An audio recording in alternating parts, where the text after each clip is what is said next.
Come in. Welcome. I'm E.G. Marshall. The greatest poet-dramatist in the English-speaking theater, or perhaps in any language, is William Shakespeare, whose body was laid to rest 360 years ago, but whose spirit is as alive today as it will be in another 80 years or millennia. This begins our salute to the master, not in the soaring poetry of his words, which would be presumptuous for this series, but to the enduring excitement, suspense, and mystery of his tragedies, adapted especially for our audience today. Dramas as gripping and tense as any of the stories I have brought you in the past 2 years.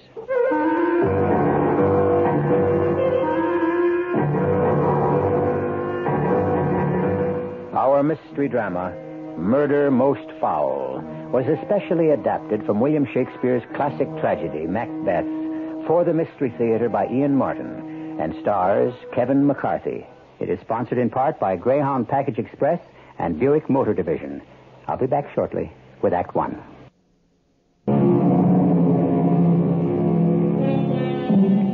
The simplest of historical notes are enough to make this story as up-to-date as any murder on your newspaper's front page. Greed, passion, and revenge are as alive in our society today as they were in the Scotland of that time. This was a country of clans, warrior states held loosely together by a king who won and held his throne by force of arms. Every clan who supported the king was headed by a thane, a rank equivalent to earl, conferred by the king. This is the story of one thane who aspired to be king, and of the lady who drove him to reach for the prize. The haunting, bloody, tortured story of Macbeth, Thane of Glamis. By heaven, Banquo, so foul and fair a day I have not seen. When the king hears of your deeds and arms, your future should be bright. Look yonder through the mist. What are they? So wild in their attire and withered. They don't look like inhabitants of the earth. And yet are on it. Look. They beckon to us. And I am drawn to them. I must go. Trouble, fire and trouble, fire, burn, and cold and What are you doing here, sisters? And a bonfire in all this rain? Who are you? Speak if you can. Oh, hail, Macbeth! Hail to thee, Thane of Glamis! By Our Lady, she knows you. Oh, hail, Macbeth! Hail to you, Thane of Cornwall! By that title, then, she knows me not. Oh, hail, Macbeth! That shall be king hereafter! And there she proves she knows me not at all. Why could any prediction be more promising? Forgive me, sisters, but I believe that you can look into the seeds of time and tell which grain will grow and which will not. What fortune do you see for me? Hail, Banquo, lesser than Macbeth, but greater. Who shall be not so happy as Macbeth, yet much happier? Hail, Banquo, that shall be the father of kings, and yet no king himself. Banquo and Macbeth. Oh, hail! Oh, hail! Oh, hail! Stay, sisters! Tell me more! Too late, old friend. Even the fire has melted into thin air. Your children shall be kings. And you to be king? Old Duncan would not like that so well. Or his son Malcolm, already named to succeed him. I don't think the Thane of Cornwall would be so pleased either. Well, it should bother him little since he's alive and well. Yeah, I am anxious to get home to my lady. Come to the castle, and let's leave this melancholy heath behind us.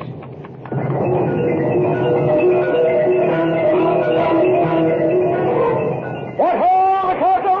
Who goes there? Macbeth and Banquo, weary, wet, and battle-worn, and in haste for the comfort of a fire.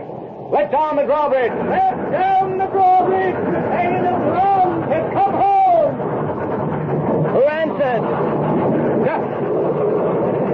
can he be doing at my castle? No doubt to bring honors and greetings from Duncan, our grateful king. But we shall soon find out, for he is waiting to greet us. Well, I'll spend little time on him.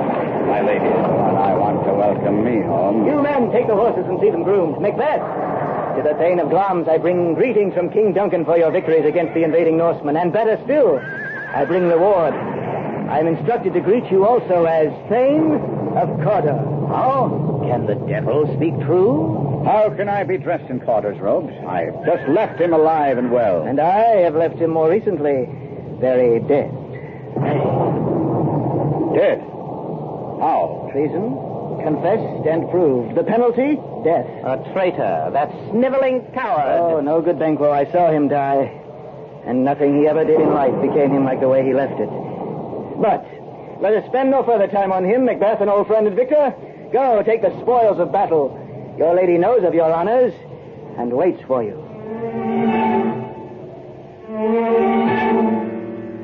Great Glamis, worthy Cawdor, my husband and my darling. I am so proud of you, my new Thane of Cawdor. Did Macduff's news surprise you? No. Oh, you know how pleased you are. Pleased, yes, at the king's generosity. Surprised? No. Who else could have told you? Another woman. Than me. I'd cut her heart out and yours. Bloodthirsty little eagle. But you would have had a hard time finding this one's heart. What are you talking about? Banquo and I were returning across the moor when suddenly we spied the fabled three. The weird sisters. Aye. They hailed me as Glamis and Thane of Cawdor and more than that. What? I was also hailed as king hereafter. Oh, no. Yes. No, indeed. Duncan is king, and I am not in succession. And yet, they say the sisters are possessed of more than mortal knowledge. I have some further proof. What?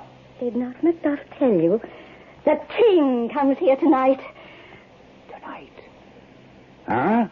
How long will he stay? He plans to leave tomorrow. If he sees the sun tomorrow. What? What does that mean, my lady? Oh, my dear husband, your face is a book which is too easily read. What both of us are thinking. No. It's beyond thought. We cannot do this thing. Glamis, you are. Cawdor you have become, and you shall be the third that was promised. Yet I am afraid you are too full of the milk of human kindness to seize the opportunity when it is offered you. Here comes the king now. I must go. The king must be provided He for. He will be provided for. I did not Do mean... not lie to yourself or me. Only to the others.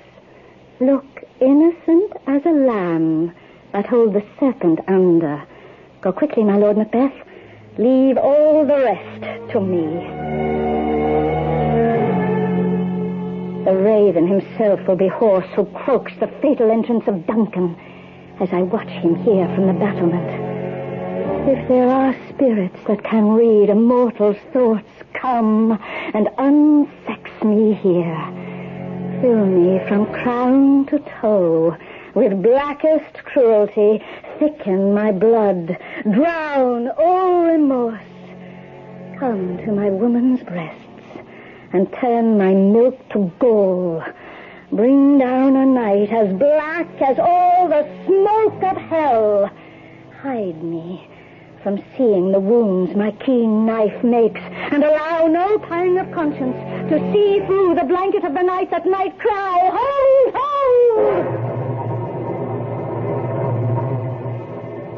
This castle lies upon such pleasant land. The air is soft and gentle. I shall find a long rest here tonight, my Lord Macbeth. I pray it may be the rest you seek. I have no doubt. My dear cousin, I owe you much. My loyalty alone pays for whatever I and Banquo have accomplished. God save the king. May I have your Majesty's permission to withdraw a moment? We must all soon. The day has been long. If it were done, When 'tis done, then it were done quickly. If only the assassination were the be-all and end-all.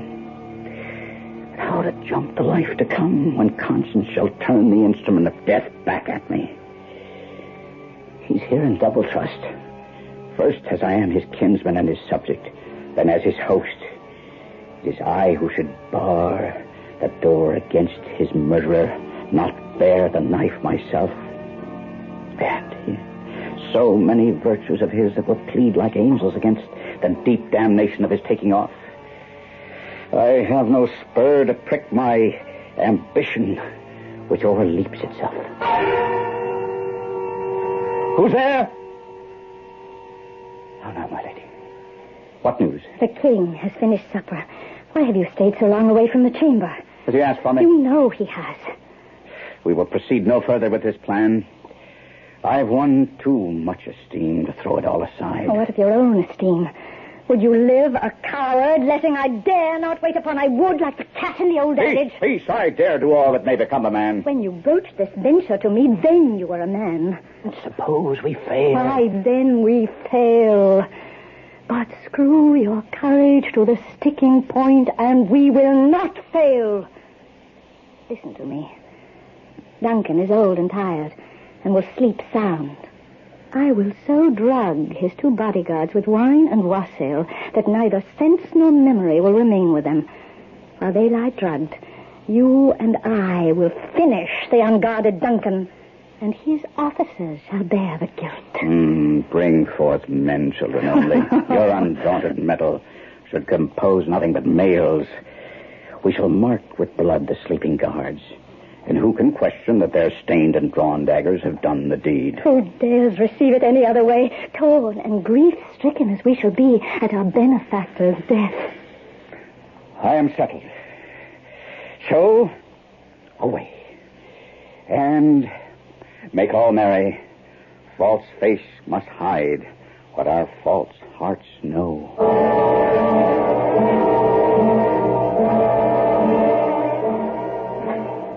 What is this? Is this a dagger I see before me? Its handle toward my hand. Come, let me clutch you. I have you not, but still I see you. And on your blade, great gouts of blood. I know. I see, but cannot touch you. You are only a vision of the mind. Oh, God. Let no one hear my steps. For fear the very stones beneath my feet will cry out, murder. Murder most foul. The signal. I go, and it is done. Hear it not, Duncan, for it's a knell that summons you to heaven or hell. The castle sleeps, save for Macbeth and his lady. From the chamber she comes, a finger poised to her lips for silence. She nods to Macbeth that all is as planned. He nods in return, and drawing his dagger silently, pushes aside the tapestry and enters the king's chamber. I shall return shortly with Act 2.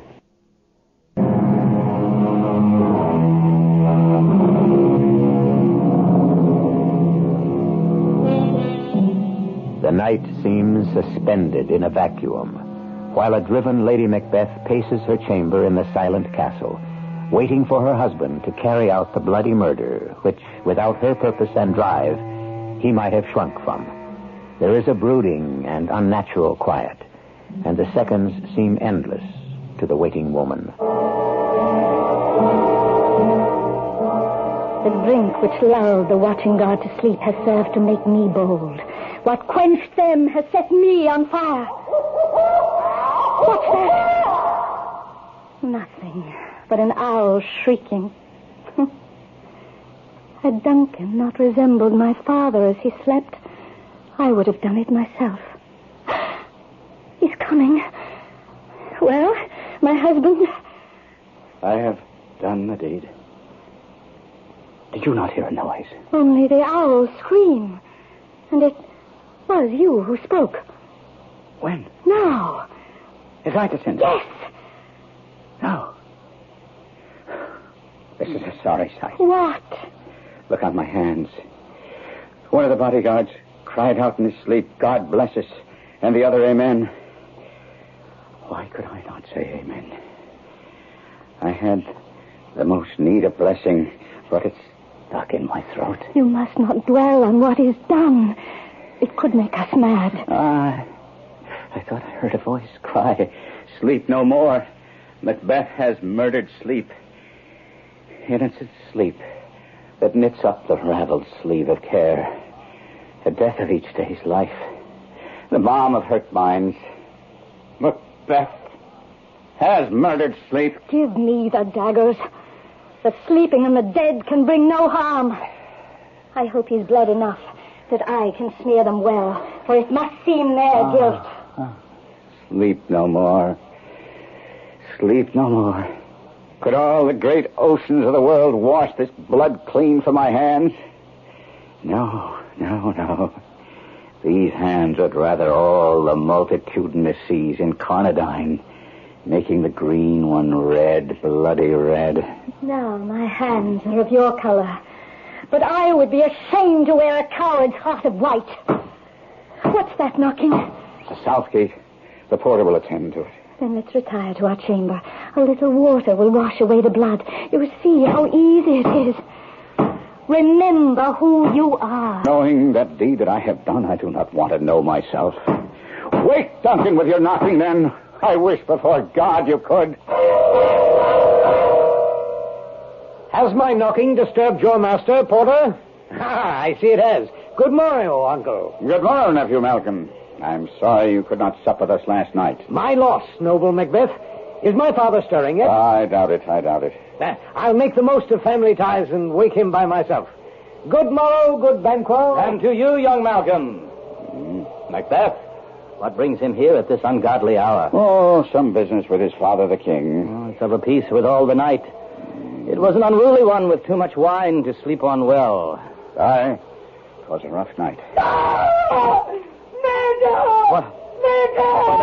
That's young Malcolm. What's amiss? I cannot guess. My uncle, my good Banquo, give me your arm. Steady, boy. My father dead.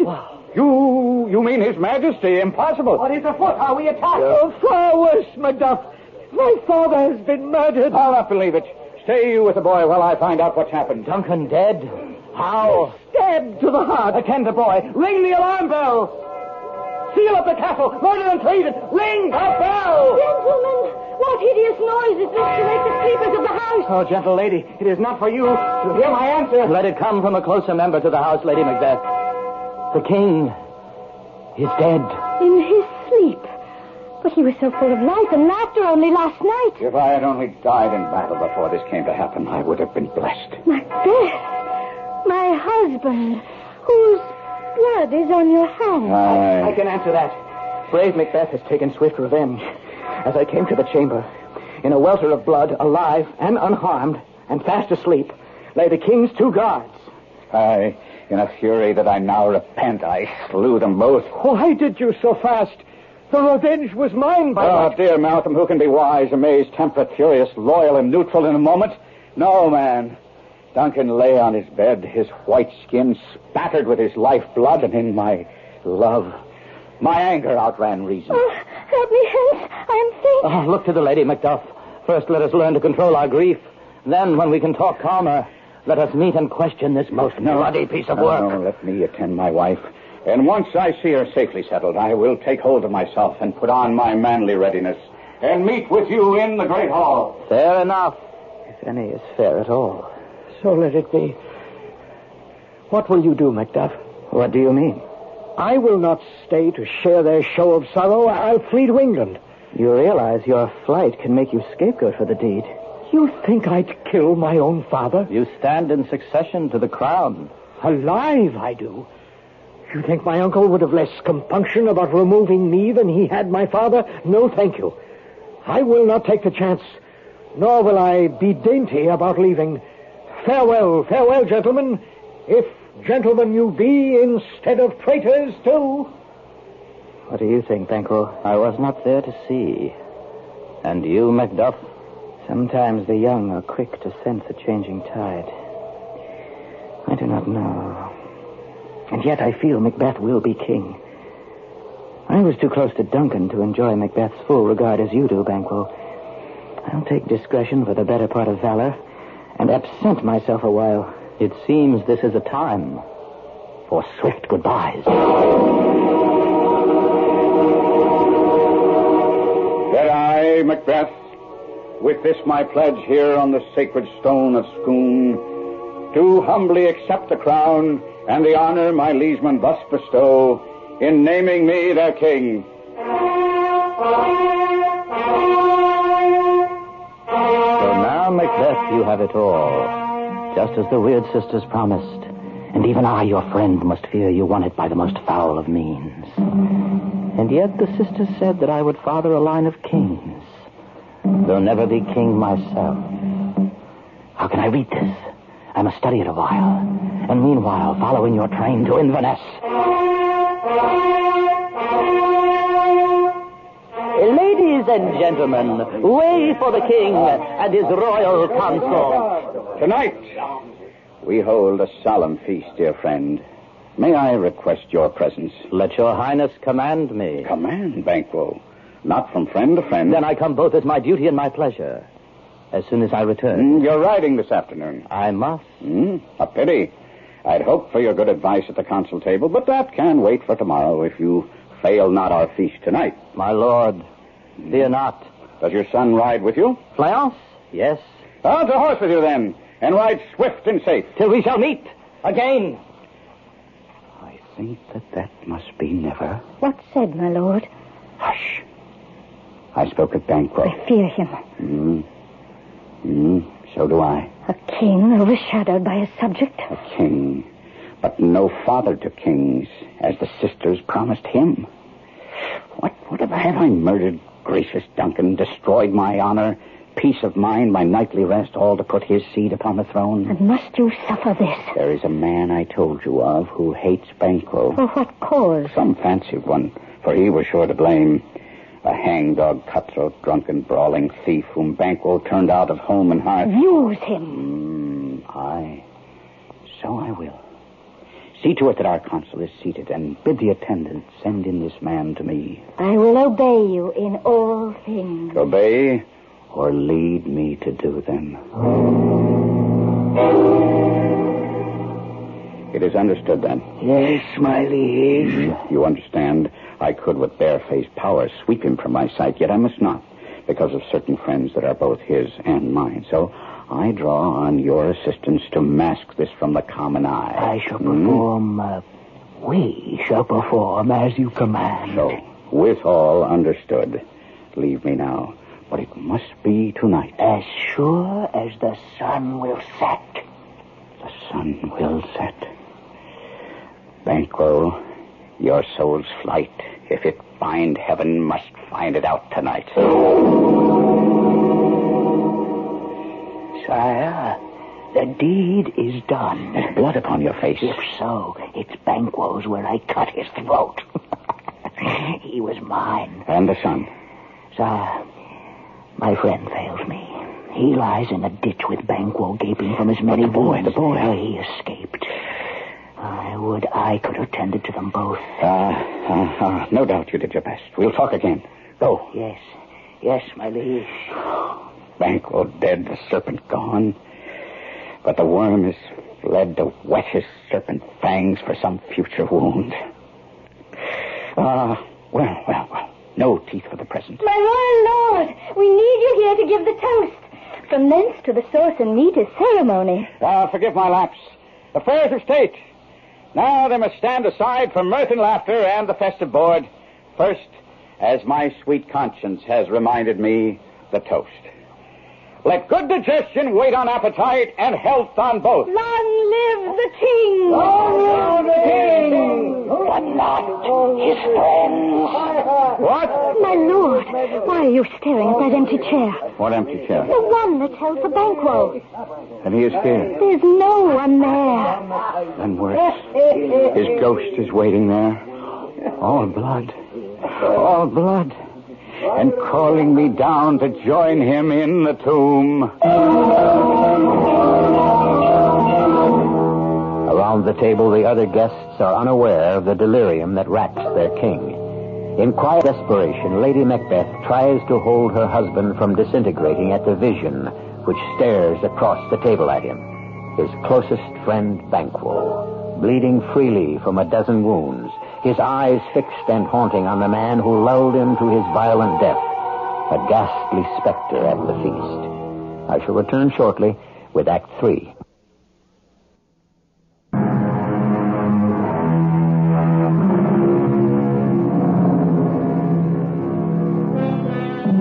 As Macbeth stares, riveted at the bleeding ghost of his friend Banquo across the table from him, slowly the awful vision fades until the chair is empty again. Meanwhile, the guests at this festive board, gathered to celebrate the accession of their new king, have slowly, most of them, become aware of their host's strange disorder. Now, as we return to the feast from which the specter has left, Lady Macbeth tries quickly to reassure her husband. Are you a man? A bold one that can look on what might well appall the devil. To look on what? There, where he sits. What kind of man? This is the imagined dagger you drew in air, which you snivelled and led you to Duncan's shame. Such actions could become a woman's story at a winter's fire. You look on nothing but an empty chair. It's true. It's true. It's all imagining. My worthy lord, your noble friends are being overlooked. I do forget. Don't be concerned, I pray you. I have this sometime infirmity, which is nothing to those that know me. Come, give me a goblet, and we shall drink to our good friend Banquo. Would that he were here to fill that vacant chair. Macbeth doth murder sleep. Macbeth shall sleep no more. No! Quit my sight! Let the earth bury you! Must you break up the meeting, displace the murder? Blood has been shed before now. Time was when brains were out, a man would die and make an end, but now he rises again. Begone! Begone, horrible shadow, unreal mockery. Do not haunt me. My lord is not himself tonight, too worn with cares of state. I beg you go at once. To all, good night. Stand not upon the order of your going.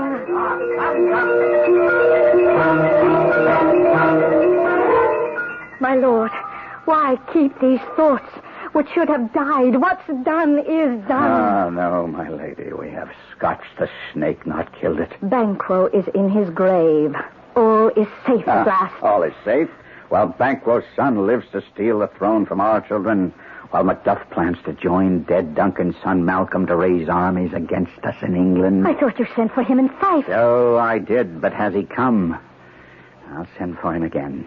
But by the Lord, if he has fled or plans to, I'll have his castle seized and put them all to the sword. Wife, babes, and every unfortunate soul that traces him in his line. Meanwhile, before I sleep tonight, I'll ride to the moors and find those sisters to forecast me better times. I must have peace. Peace at any price.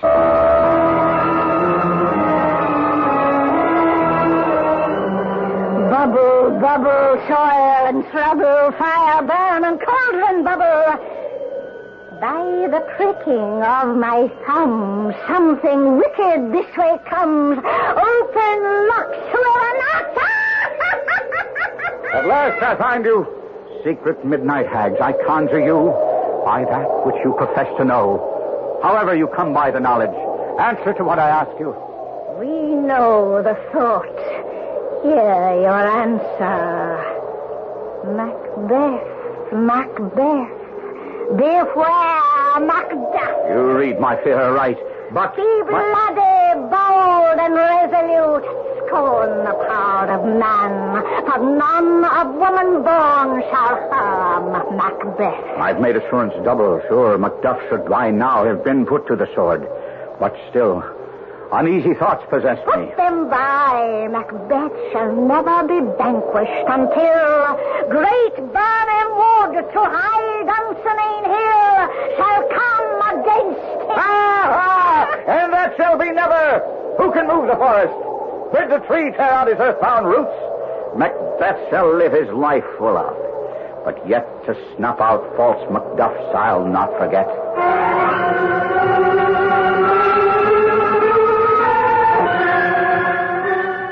Macduff, what brought you here to England? I hear you think to raise an army to invade our unhappy land. What you want to know, believe. Your judgment is your own. This tyrant Macbeth, whose name alone blisters our tongues, was once thought honest. You have loved him, and he hasn't touched you yet. I am not treacherous. But Macbeth is. Your castle was surprised at the order of Macbeth. Your wife and all within savagely slaughtered. What? My children, too? Wife, children, servants, all that could be found. Merciful heavens. Oh, my pretty one, did you say? All? Hell tried all. Dispute it like a man. I shall do so, but first I must feel it as a man. Let it be the whetstone of your sword to strike your anger into glowing sparks. Oh, I could play the woman with my eyes and wail my sorrow with my tongue. But not for now. For now, bring me this fiend of Scotland front to front within the length of my sword! What is it, Seymour? Your Majesty, forgive me. While you have been in the field with preparations for the English invasion, I have tried to keep all safe at home. But your poor lady... My lady, yes? Though closely in the doctor's care, her gentlewomen have reported to me disturbing signs... Well, speak, man, speak. That they have seen her rise nightly from her bed, clad only in her gown, and taking paper from her closet, write, fold it, write again, read it, seal it, return to bed, and all the while fast asleep. Hush. My liege may see for himself, for here she comes. Her eyes are open. Look closely. You will see that their sense is shut. Look how she rubs her hands. For often at least a quarter by the hour. Here's a spot still. She speaks. Out, damned spot. Out, I say. Fie, my lord, fie. A soldier and afraid? What need have we to fear anything? No one can call us to account.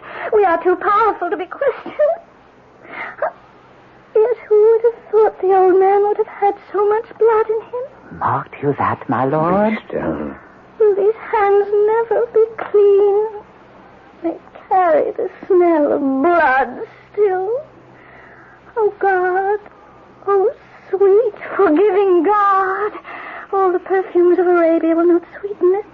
This little hand. Oh, no. She should not bear the cross as heavy as I do. Wash your hands, put on your nightgown.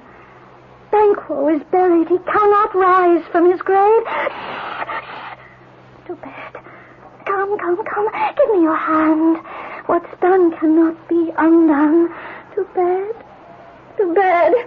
I should follow her. If you will, your Majesty, but her gentlewomen await to see her back there safely. And God forgive us all. Are there no doctors to minister to her, to cleanse her of the poison that weighs so perilously on her heart? The doctors say, as we must know, my liege, that where the mind is poisoned, the patient must minister to herself. Give me no more reports. Let them fly to the winds. They are less than an old hag's gossip till Birnam Wood shall come to Dunsinane. And that even the English cannot accomplish. What, I should cower before this boy Malcolm, Duncan's son? Was he still not born of woman? I'll scour these English from our Scottish land. I will not be afraid of bane till Burnham Forest come to Dunsinane.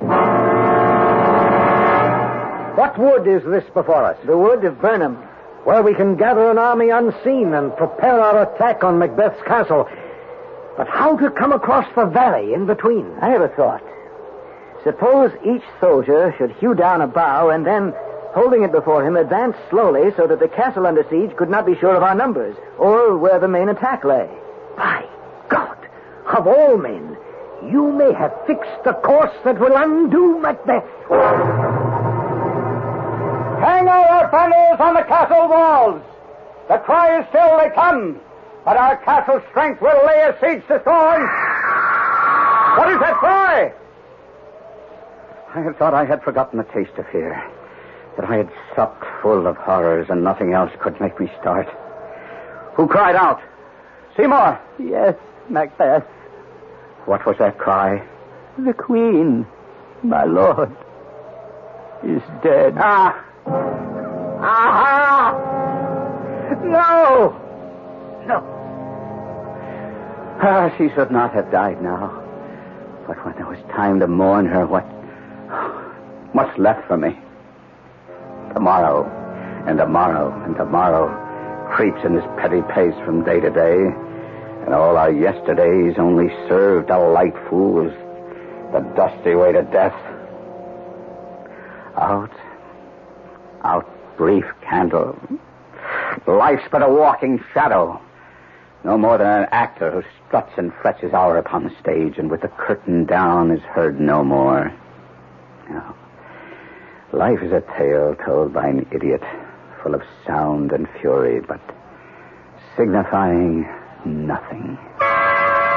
Now, Seymour, what is it? That I should have to bring this knowledge. Speak out, man. Though you may doubt my wits, sir, as I stood watch upon the turrets, I and others with me could swear that looking out to Burnham, the wood began to move. Liar and slave! I would to God I were. If you speak false, I'll hang you alive on the next tree.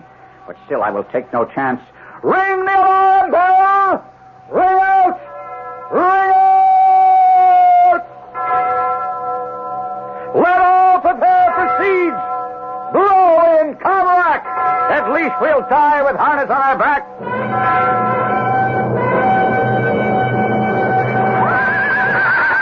Drop the bows! To the attack! On the covert! We're in the open now! On! To Benson! Down with the tyrant Macbeth!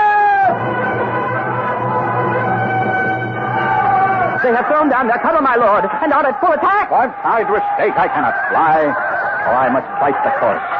Until I am safe. Who can I fear, since what man is not born of woman?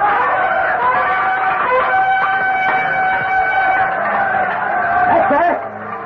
Macbeth! Who calls me? Macbeth! Of all the men I have tried to avoid thee. Get back from me. I have too much blood of your family on my hands already. I have no words for you. My voice is in my sword, you bloody villain. Oh, listen for your own sake. Cross not swords with me. I bear a charmed life. No man can harm me, a woman born. Then fear for your life, traitor, murderer, villain. You have no charm to save you. Macduff was not born of woman. For I was from my mother's womb unkindly ripped. So yield, you coward! I will not yield to your Malcolm, or be baited by the rabble's curse. Though Burnham Wood has come to Dunsinane, and you make claim you are not born of woman, yet will I try to the last. Before my body, I bear my shield. Lay on, Macduff, and damned be he who first tries. Hold him up!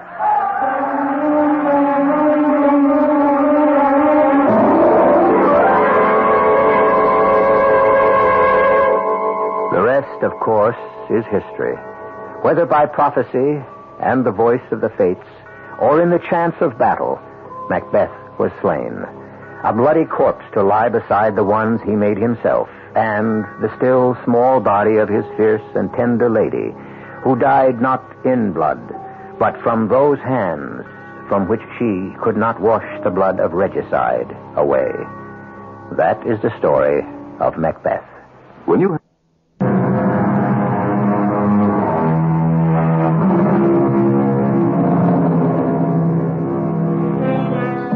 There is a footnote to this drama.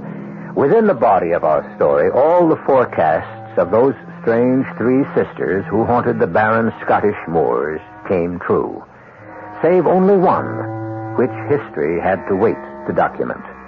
From the family of the murdered Banquo, 8 kings ruled Scotland in succession, as foretold, while the royal family of Macbeth began and died in that one wicked, misled, tortured, tragic king. Our cast included Kevin McCarthy, Carol Teitel, William Redfield, Court Benson, and Russell Horton. The entire production was under the direction of Hyman Brown. Radio Mystery Theater was sponsored in part by Allied Van Lines. This is E.G. Marshall inviting you to return to our Mystery Theater for another adventure in the macabre. Until next time, pleasant dreams.